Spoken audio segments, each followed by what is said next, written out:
Hey everyone, it's Sarah, and today I am back with my weekly haul to share with you. So I've got about 8 different fragrances here. We're going to revisit one from last week, and I'm just going to go ahead and jump right in. So the first one that I have to share with you is an oldie but a goodie. This is YSL Babydoll. I bought this for nostalgic reasons. I just bought a little partial bottle of it, and this just reminds me of the 2000s. It was supposed to be kind of one of their first really young smelling fragrances. It was really marketed towards, you know, like older teens and early 20s type people.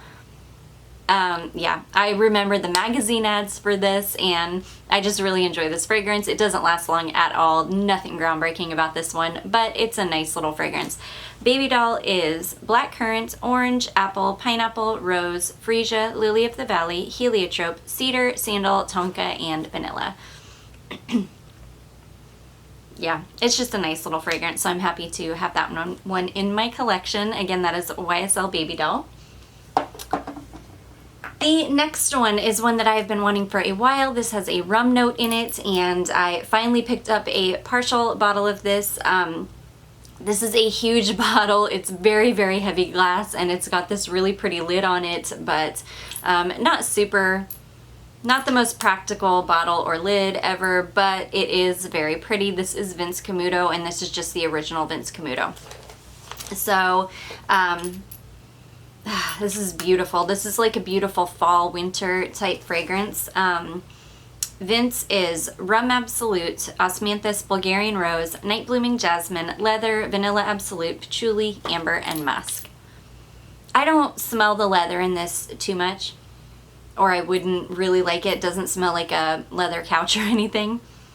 It's just a beautiful fall, warm, cozy, boozy fragrance. So anyways, that is Vince Camuto, just the original Vince Camuto. Okay, the next one I have is one that I've been wanting to add to my collection for a while. My little Insolence collection is now complete. This is Insolence Eau Glacée. So this is basically a brighter, fresher, crisper, more berry heavy, but still candied violet fragrance. It still smells like Insolence. You're not going to get away from that. It's kind of like Alien and the Alien flankers. They all still smell like Alien.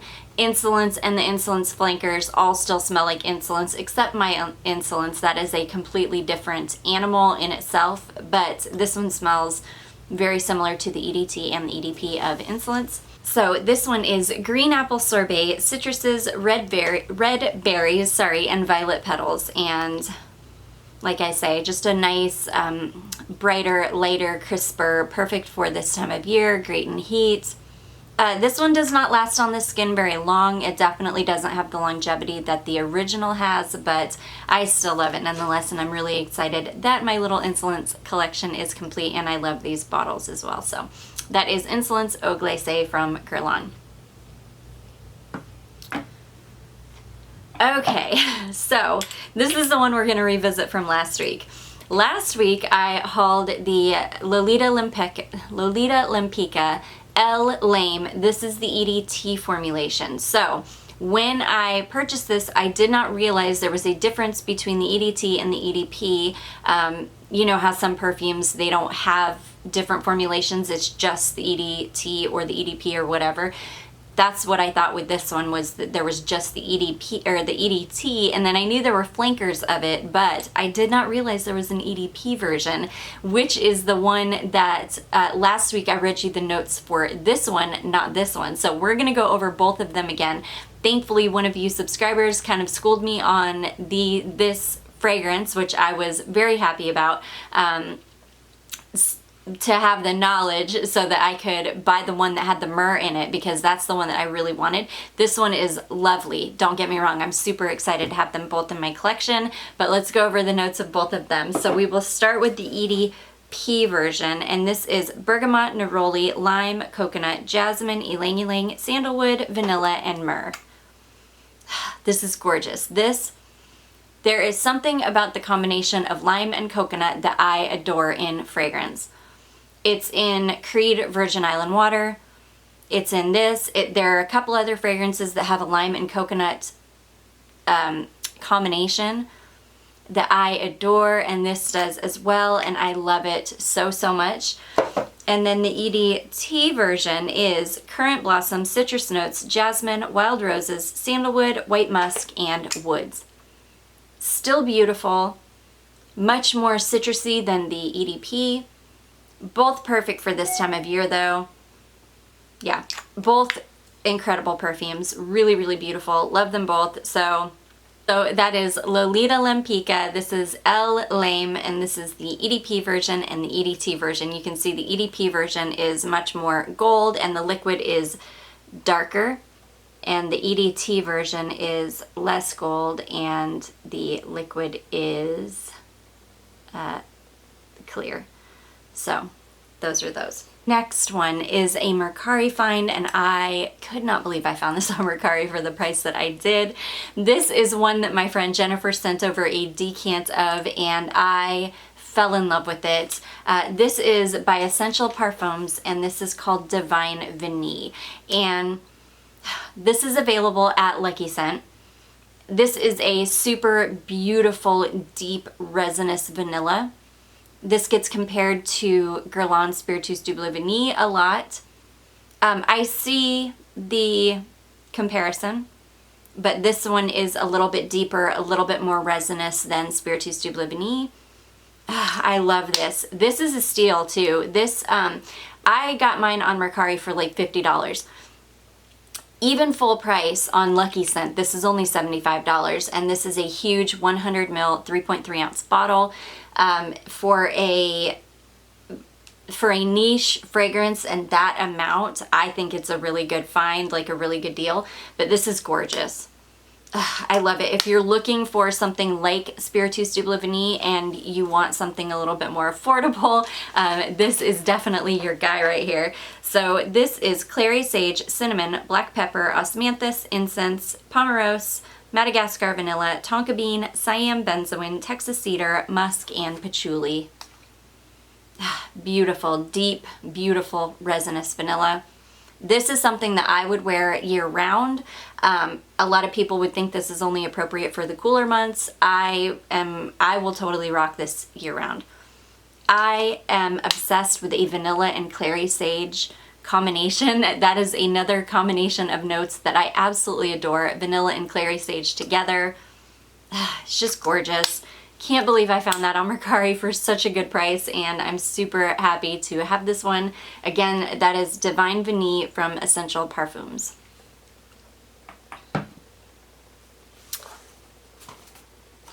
Okay, the next one I picked up is one from Amouage, and this is one that I've been wanting for a long time. This is one of the ones that I've been really, really interested in, and I purchased two recently. This is the one that has come. This is Bracken from Amouage. So this one is, oh my gosh, and I love the caps. The magnetic caps on these are just awesome. I'm really sad though because my bottle is leaking from the seal around the top, but I think that happened in shipping, and I'm just gonna kind of let it be. But anyways, this is a gorgeous, gorgeous perfume. This bottle, I can't do it justice on the camera, but it's this gorgeous like coral color, but it's got all this gold glitter in it. It's so pretty, and then the little jewel on top is coral as well. But this is a beautiful, sweet, oh, and this is cool too. The top of the cap, or like the little part of this cap says Bracken on it, and if you try to turn the cap any other way but that facing front, it will spin itself back around. So I just thought that was fun. Anyways, this is a very green berry fragrance. I have not smelled anything else like this ever. This is an incredibly intense perfume. One spray and you'll be good all day.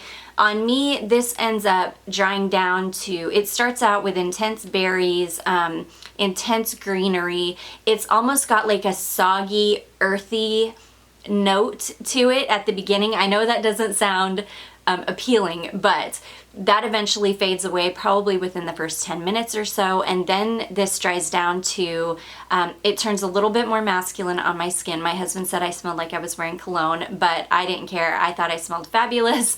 It ends up turning into the most beautiful, sweet, clean, almost like a laundry scent. It's just beautiful. It's not for everybody. This is definitely not a safe blind buy by any means.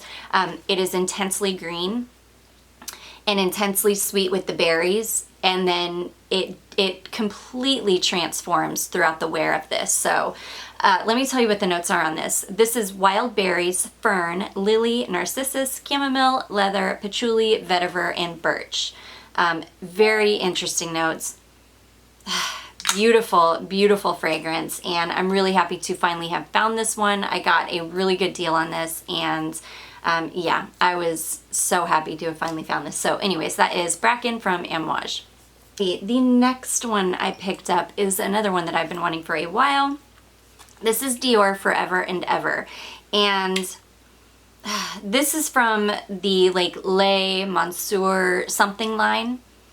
I love this fragrance. This is light and airy and fresh and a little bit sweet and floral, and this is one that you really have to spray a ton on. Like, I probably spray 20 sprays of this all over in my hair, on my clothes, on my skin, everywhere.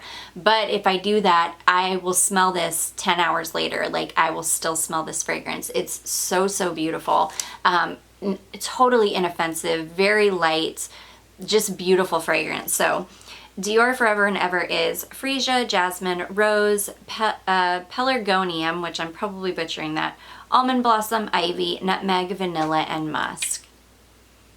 It's beautiful, it's soft, it's light. You really get that ivy note in it, which gives it just a touch of greenness, but it's very mild. This is just a beautiful, beautiful, soothing fragrance. I love this. This is like what you would want your mom to smell like. I know that sounds weird, but it is. It's just soothing and beautiful and comforting, and I just love it. So anyways, that is Dior Forever and Ever, and I got this huge bottle for a really good price. And last but not least, you will see this in my next video I'm about to film as well. This is Dolce & Gabbana Light Blue Sun. So this is my favorite Dolce & Gabbana Light Blue fragrance, period, hands down, of all of the flankers, of the original, of the Intense, of all of them. This is my absolute favorite. This is gorgeous. This is like a gourmand version of light blue, and I love it. And the thing with light blue is you either get flankers that are such a departure from the original that you can't smell the original in them at all, which I don't like, or you'll get flankers that smell so much like the original that the only difference is maybe they've added some nuances to the top notes which completely burn off, and then it dries down to smelling exactly like light blue on your skin, so it's like almost not worth having.